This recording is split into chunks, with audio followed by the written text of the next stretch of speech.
Good morning, everyone. Good morning. How are you doing? In terms of the person beside you, say you look fantastic this morning.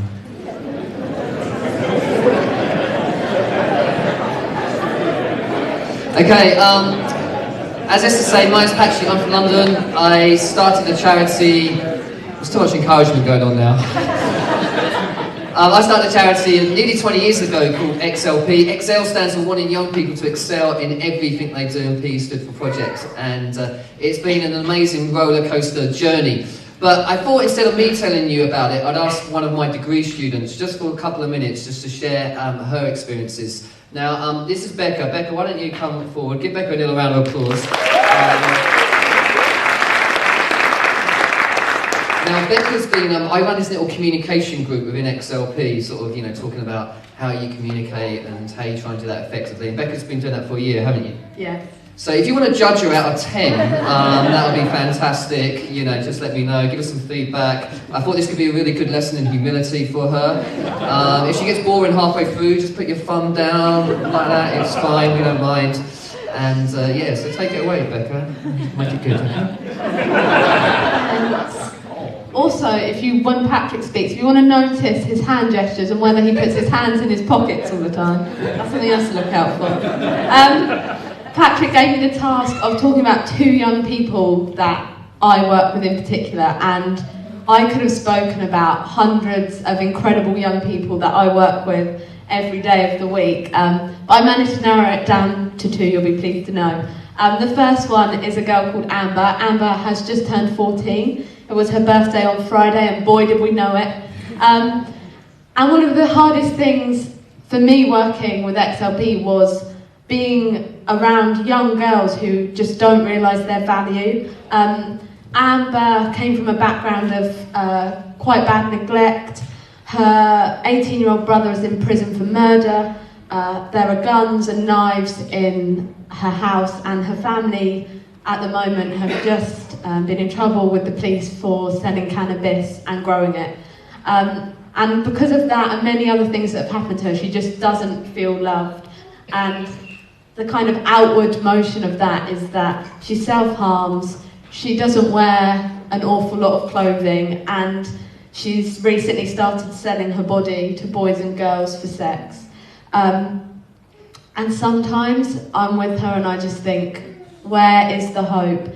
How is she ever going to be okay, and how am I ever going to fix this? But once a week on a Wednesday, for 2 hours, I can speak truth over her, that she's loved, that she's special, that she has value, and that she'll be okay because God's going to fix this. And although sitting and listening and talking with her for 2 hours doesn't seem like an awful lot, actually we've seen massive difference in her growing in confidence, and yes, she's still got a long way to go, but there is a safe space for 2 hours of her week where she can talk about how she really feels. And the second young person I'm going to talk to you about is a girl called Sophie. Sophie has just gone into year 11, and I started mentoring her when I did my gap year, so she was 13 when I started mentoring her. When I first met her, she was very shy. She wouldn't give me eye contact, she didn't really say much. And then when I was being introduced to her, they were like, yeah, and she's just been excluded from school for smashing a girl's face against a sink. I was like, great. And because she was shy, if she didn't understand something in class, she wasn't going to put her hand up because she didn't want to say anything. And because of her anger, it meant that she had just been excluded. She was getting into lots of fights. And at the end of the gap year, I'd sat and I'd met her every week for 2 hours, but I felt like we hadn't really achieved much. The other people on my gap year team had got their mentees off of drugs, into jobs, into school clubs, built better relationships with their families, done these incredible things. And me and Sophie just sat and chatted, and I sat there and listened, which was nice, don't get me wrong, she's a great girl, but I felt like we hadn't really got anywhere.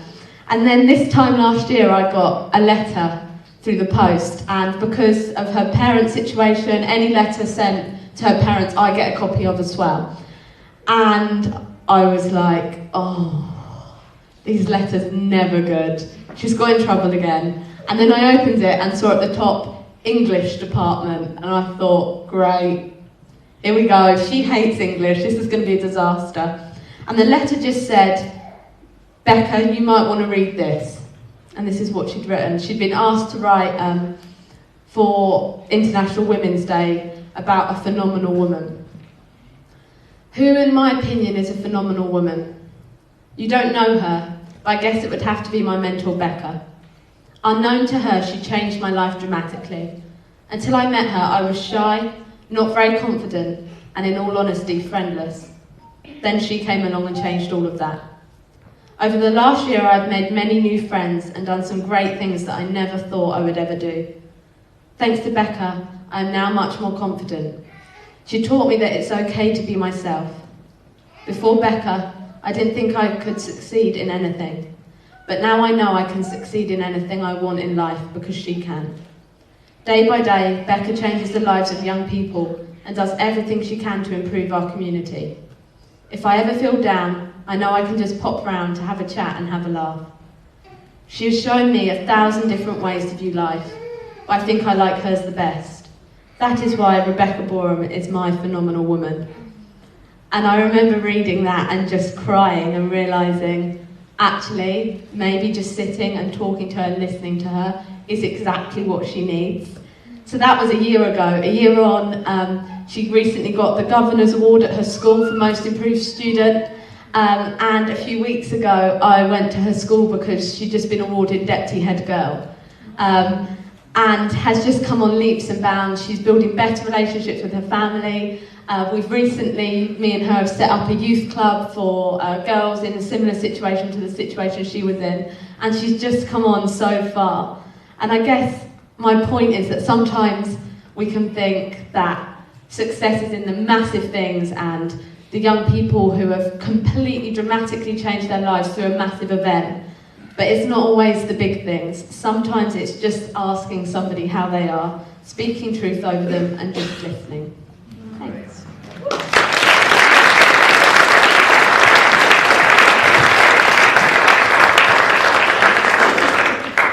Would you reckon out of 10?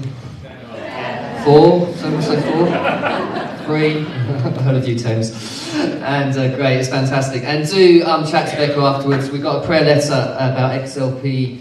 As you can see, it's got the lovely Duke and Duchess of Cambridge that came recently to visit us for the day and just tells you about all the things that we're up to. And we could really do with your prayer at the moment. We've had 3 young people lose their lives in September to literally just live around the corner from where I'm living. To knife crime, so it's been a pretty tough month so far. So we really appreciate your prayers, and all the books there, and all the proceeds to all the books go into XLP. They don't go for me to have a nice holiday somewhere, unfortunately.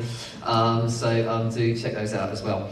I want to tell you a story. The story is about 2 characters. One you've probably heard of, one maybe you haven't. The first guy is Billy Graham.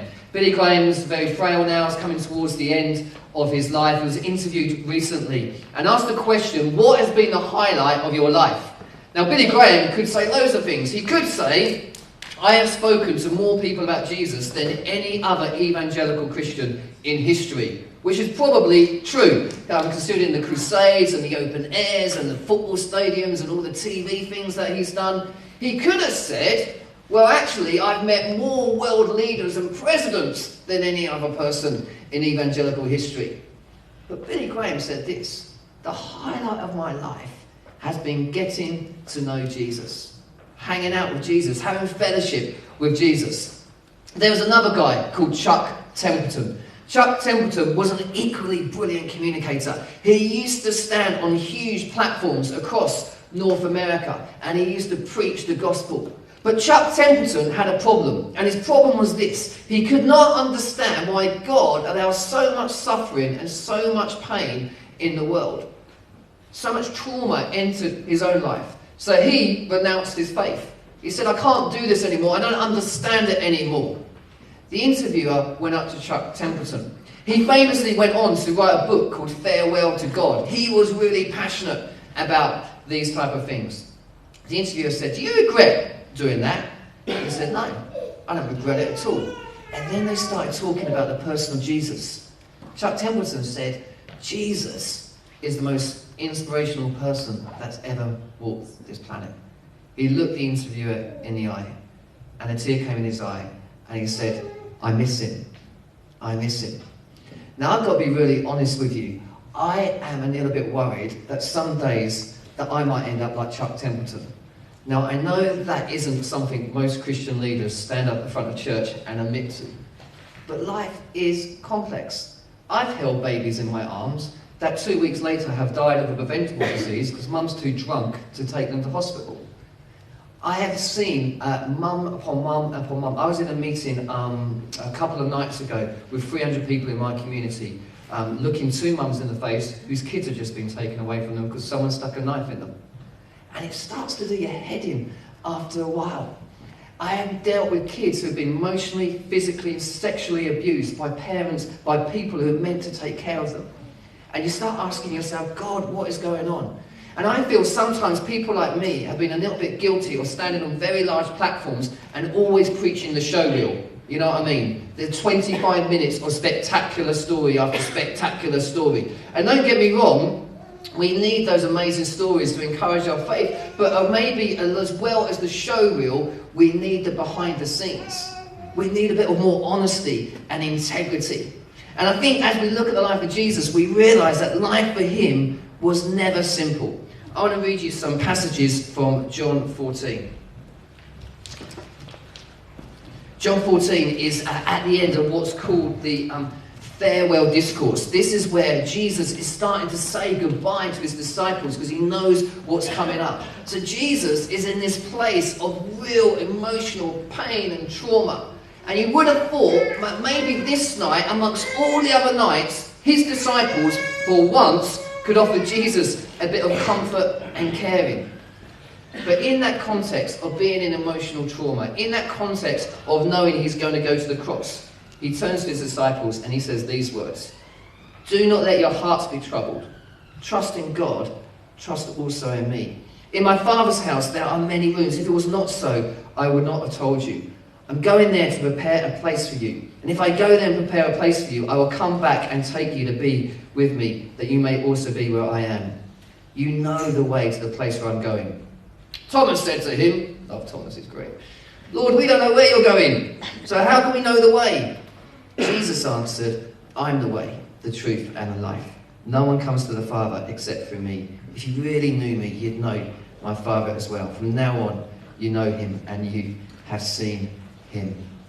And I think this passage is incredibly inspiring as Jesus talks into this place. We know that Jesus is going to the cross, and he's basically saying to his disciples, you know what, guys, things are going to get rough, things are going to get tough. Peter knows that his faith is going to be tested to the point of collapse. What did the Jewish people want? The Jewish people wanted a violent revolutionary. They wanted to see Romans basically get what's for. They wanted to see visible armies marching towards Jerusalem. They didn't want to see a Messiah smashed to pieces on a Roman cross.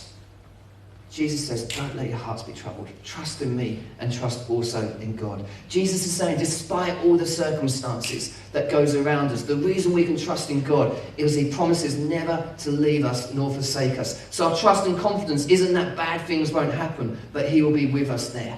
In verse 2, he talks about the Father's house. This is an expression that's referred to the temple. The temple for the Israelites was a place where heaven and earth met.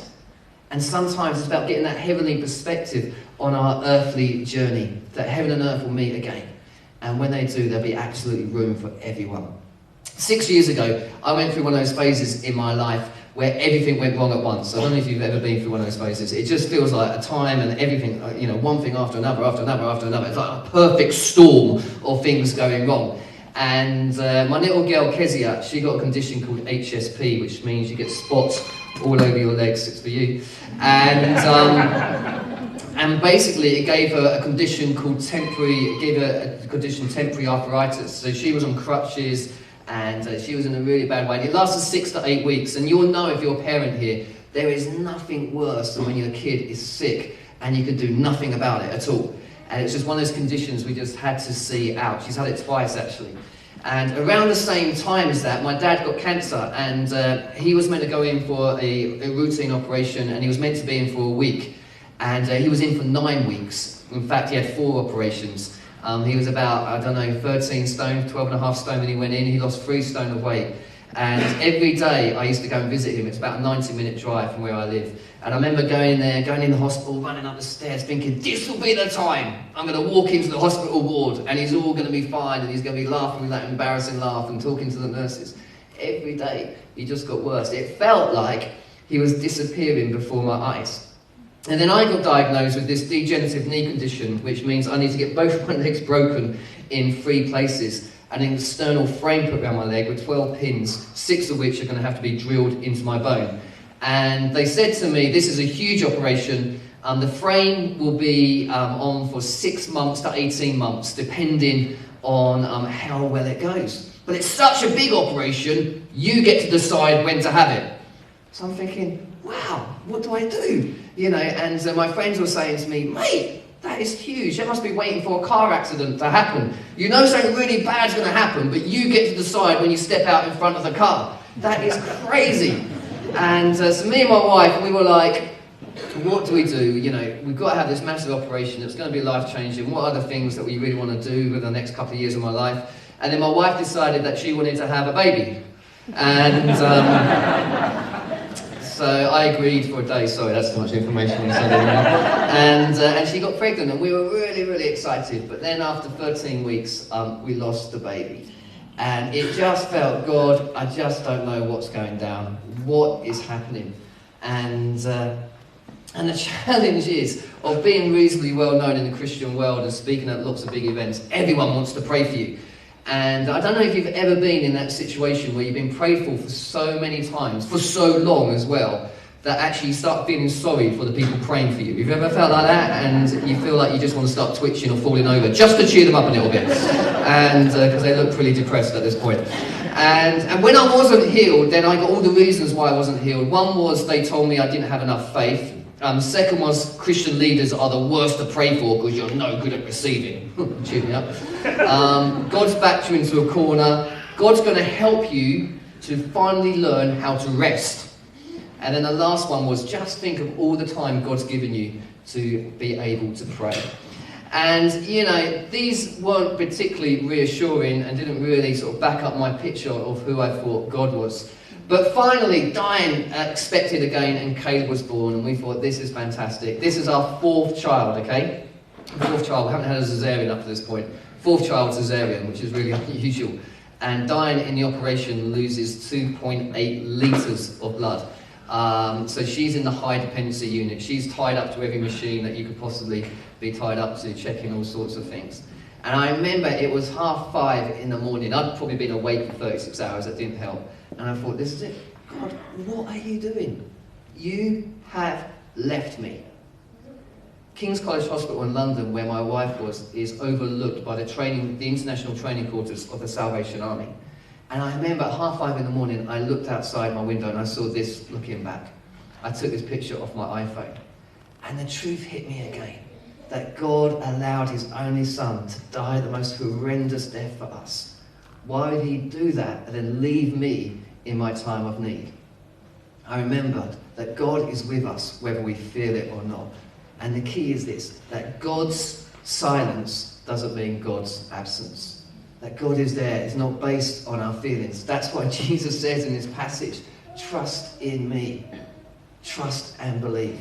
So I've had one operation so far. I'm on the list for another operation. I've been on the list since March, so I'm guessing it will happen sooner or later. So I'm in the middle of trying to work all this stuff out, to be honest with you.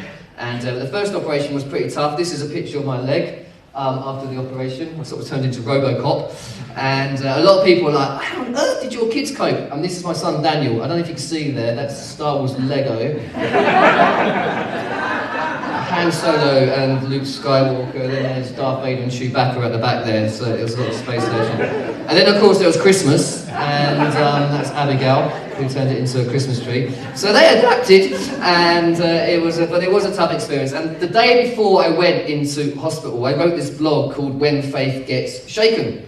And in it I was really honest, and I mean, it was just one of those weird things that happens occasionally. Thousands upon thousands of people read this blog. It got shared and retweeted so many times. And I just got inundated. Twitter and Facebook and emails and letters, and all saying the same thing. it was always saying, I just really appreciate a Christian being honest. I just really appreciate that. I really appreciate the struggle. I really appreciate the vulnerability. I had so many people on chemo and radiotherapy journeys. People with mental health disorders, which we don't really deal with very well in the church. We don't really understand it, that's why. And when we don't really understand things, we sort of avoid it.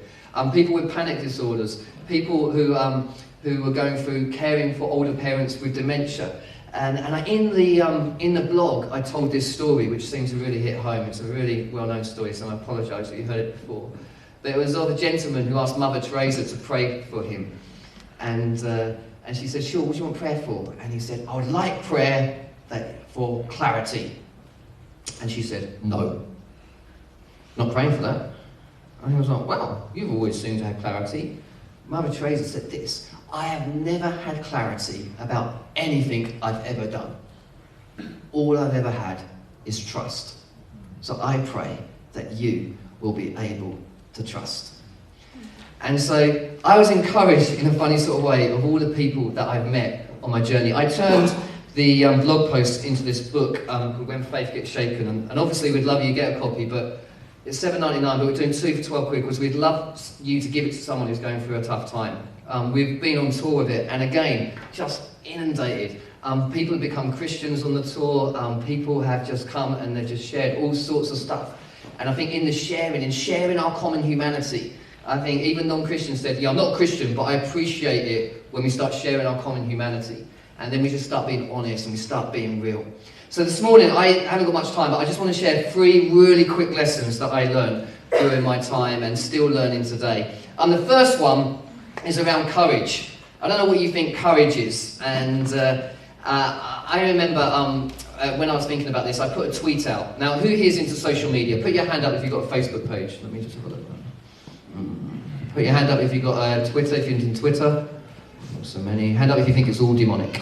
That's a few of you. I'll pray for you, that's fine. And but I basically put out this tweet, and the tweet was, what is courage? And I got all these answers back. Courage is feel the fear and do it anyway. Courage is going against the flow. And I remember we used to have these Christian t-shirts when I was growing up, and it used to be these sort of all these sort of ugly, snarling fish swimming one way, and then this Christian-looking fish swimming the other way. Anyone remember that? And I think the ugly, snarling ones are meant to be the non-Christians, and then the nice-looking Christian one swims the opposite way. I told this story in Scotland in front of 1,000 kids, 1,000 young people last weekend, and then realised that there's one girl on the 6th row who had the t-shirt on. So I made her stand up and humiliate her. And but the thing is, that was courage. But then this one tweet came along that really got to me. It said this: courage is allowing yourself to be vulnerable. Courage is allowing yourself to be vulnerable.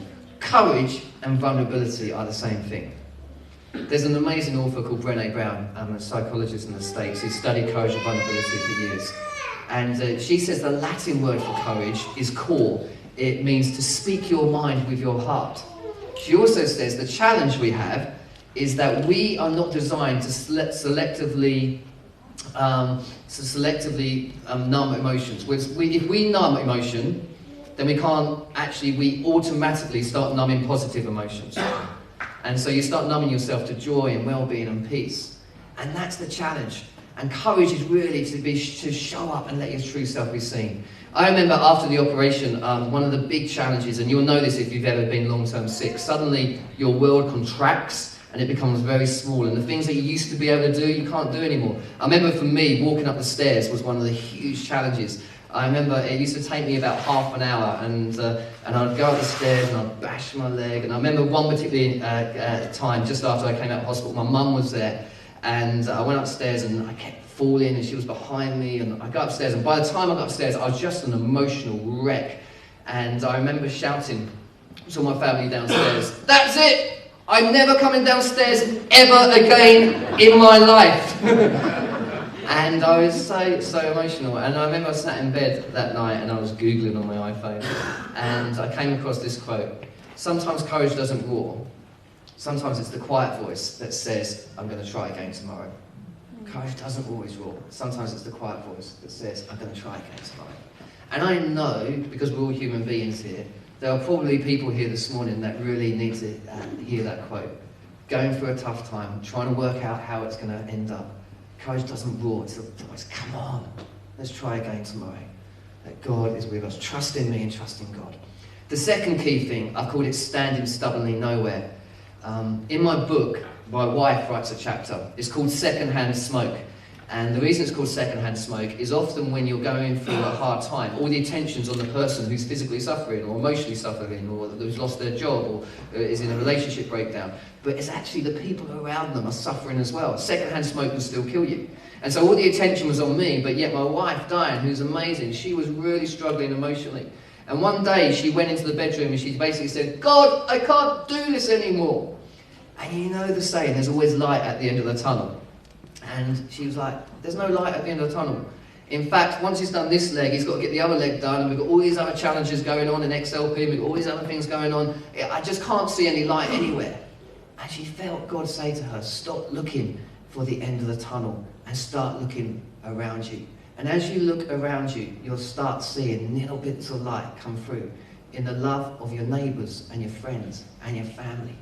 And we started to realise that basically the way we're going to have to cope with this is by being fully present in the moment, taking a day at a time. And if we go back to John 14, what does Thomas say? Thomas says to Jesus, actually, we don't know where you're going. We want a little bit more information, please. Thank you very much. And Jesus says, you know what? I'm the way, the truth, and the life. Seek me. And you know that if you struggle from anxiety, and in a group this size, there's probably a few people here that struggle with anxiety, you will know that one of the most challenging things is when you struggle with anxiety is when sometimes Christians pray for you, and you tell them, oh yeah, I struggle with anxiety, and they go, oh, don't worry about it, trust in God. You want to slap them in the name of Jesus, don't you? It's so frustrating, because they don't really understand. The way to beat anxiety is to accept uncertainty. Is to accept that we're not always going to know what's going on. And then you often get quoted that verse in Corinthians, take captive every thought. That doesn't mean as soon as a bad thought comes into your head, you sort of bash it away or suppress it or pretend it's not there. It means you think about it. You get someone else's opinion on it. You really think about it. And as you start thinking about it, you realise that actually a lot of this thought isn't true. And then it starts to lose its power. And that's part of the key. I don't know how many of you, it's confession time, we're in church, okay? How many of you have ever been on a speed awareness course? Put your hand up, please. My goodness, Bristol, that is huge! What's wrong with you? When they put in the water over here, that is amazing. I think that's the biggest response I've ever had to that question. I have done this loads and loads of times. And that is terrible, you should be disgusted. I've been on one as well, twice. And my friend, who's a reverend, he went on the speed awareness course, and you know, it got to that phase at the start of the speed awareness course, because you're all experts in it, you'll know, and where you get into a circle and you talk about why you were speeding. And the first person was like, well, my wife was in hospital and I needed to be there with her, and I was like, that's quite a good reason, and I had to get home because there was a situation at home and kids were kicking off and I needed to be there. And then it got to my mate, and he was like, you know the sat-nav, right? You know it predicts the time that you're going to get somewhere. I want to beat that sucker every single time. We hate waiting. We hate waiting. But yet, the challenge is it's often in the waiting that God speaks to us. And yet, the waiting is painful. We want to have it all worked out. But to beat anxiety, you need to accept uncertainty. Brendan Manning says this quote, to stand stubbornly nowhere, rejecting the restlessness that urges us to move on, silencing the voices that entice us into tomorrow, and blowing off the demonic whisper, look busy, Jesus is coming, is an unflappable trust in the presence of God. Courage, standing stubbornly nowhere. And the last thing I want to talk about is peace. I don't know if you've ever had a peaceful day in your life. I have 4 children, so I don't have much peace in my life. I have my son, Caleb, at the moment. He's 3 years old, and he's taken to roaring like a dinosaur at complete strangers. They come up to him and go, what a nice little boy, and he goes, "Roar!" And my teenage daughter wants to talk to me about buff boys, whatever buff boys are, and there's music there. And I think my life is never peaceful, but maybe I don't understand what true peace is. There was a wealthy man, he commissioned an artist. He said, draw me peace. First picture, green fields, cows standing in them, birds flying in the sky, lovely village in the background. He went, there you go. That's peace. But that ain't peace. Try again. So the next picture was of a mother holding a sleeping baby, the best type of babies, and said, look at that. That's peace. But that ain't peace. Try again.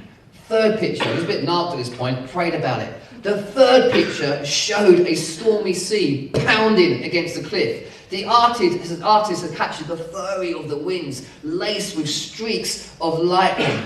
The sea was roaring in turmoil, the waves churning, the dark skies filled with the power of a ferocious thunderstorm.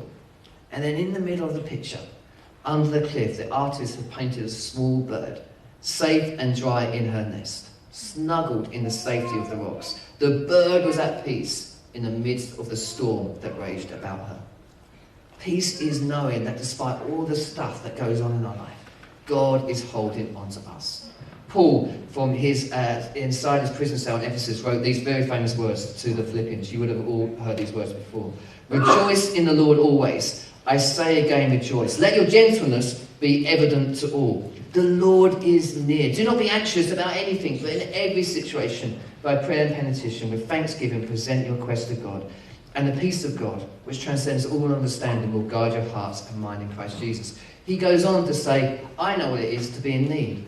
I know what it is to have plenty. I've learned the secret of being content in any and every situation, whether well-fed or hungry, whether living in plenty or want. I can do all things through him who gives me strength. Two quick things on that is you notice that he writes, I have learned to be content in all things. That sort of fills me with a little bit of hope. Paul wasn't born being content. He's learned to be content in the midst of shipwrecks and disappointments and church misunderstandings and being slagged off by other church leaders and all this stuff. He has learned in all that context to be content in all things. And secondly, that peace isn't the absence of something, it's the presence. It's the presence of God. That's why we cry out for the presence of God. Trust in me and trust in God.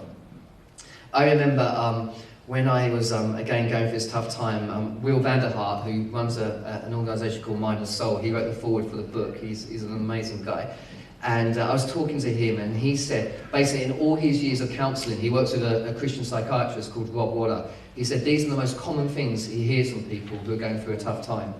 I should always be ready for anything that might happen. I must be a good friend whenever anyone calls. I ought to have seen that coming.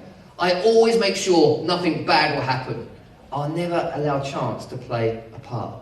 I should, I must, I ought. I should have it all together by now. I ought to be better. I must be okay. What's wrong with me? And you know, I've done this talk a few times, and often at the end I've had people come up to me and tell me their story, which is great. And I remember one lady, she came up to me and she said, you know, I was in a domestic violence relationship and my kids saw it and I shouldn't have let them. And another lady came up to me going, I work in hospital and special care for babies. And a baby was there, it was there for 2 weeks. I prayed every single day. And I was praying, I was crying out to God, God, heal the baby, please heal the baby. Parents coming in every day, baby dies. I feel really angry about it, but I shouldn't. I said, did you remember the last bit of my talk? I should, I must, I ought. On tour, a young boy comes up to me. He's got Crohn's disease. And somehow he's like, I don't understand, I shouldn't have it, I must be better. The burden I'm putting on my mum, I ought to be okay. I should, I must, I ought. These phrases, they go through our head, don't they? Time and time again. And yet God doesn't want to bash us with guilt. Two types of guilt. True guilt, you've done something wrong, you feel bad. False guilt is the guilt that we carry around with ourselves, where we beat ourselves up constantly. My wife used to say to me, you know, you wouldn't dream of putting people under the same expectations that you put yourself under. And yet God wants us to hear a different voice. There's a film, it's called Good Will Hunting. Anyone seen it? And it's got Robin Williams in it and Matt Damon. And there's a scene in it where Matt Damon's character is basically a kid who's been abused by all sorts of different ways, and Robin Williams' character is the psychiatrist. And he comes to this point in the film where he holds up a picture of obviously a kid that's been abused. And he said, a big bruising on the kid's back. He said, see this? Do you know anything about this? And Matt Damon's character goes, yeah, I know quite a lot about that, thank you. And he goes, see this? Not your fault. He goes, yeah, I know. He goes, no, look at me, son. It's not your fault. He goes, yeah, I know, right? I know. And he gets a little bit closer. He goes, no, you don't understand. It's not your fault. And he's like, I know, don't mess with me now. And then there's lots of swearing, and then they embrace. But sometimes I feel like I come to things like this and I want some big answer from God because of all the stuff that's been going on in my life. And God says, I love you. And I go, yeah, I know. He goes, no, you don't get a look at me, son. I love you. I know. I love you. I know I'm a Christian leader. I've written 4 books. I know. No, I love you. And I start getting a bit annoyed with this because I want a really big prophecy that's going to tell me how it's all going to work out. I'm like, I know. No, bog off, I know. Just tell me something a bit more interesting. I said, no, you don't. I love you. And it starts to sink in. I just want to show you a quick video clip and then we're going to pray. Check this out. A sister wrote me a note at one time, and her question was, can you find a God of mercy in the book of Job? And I wrote her back and I said, yes, I think I can. God could have left Job alone.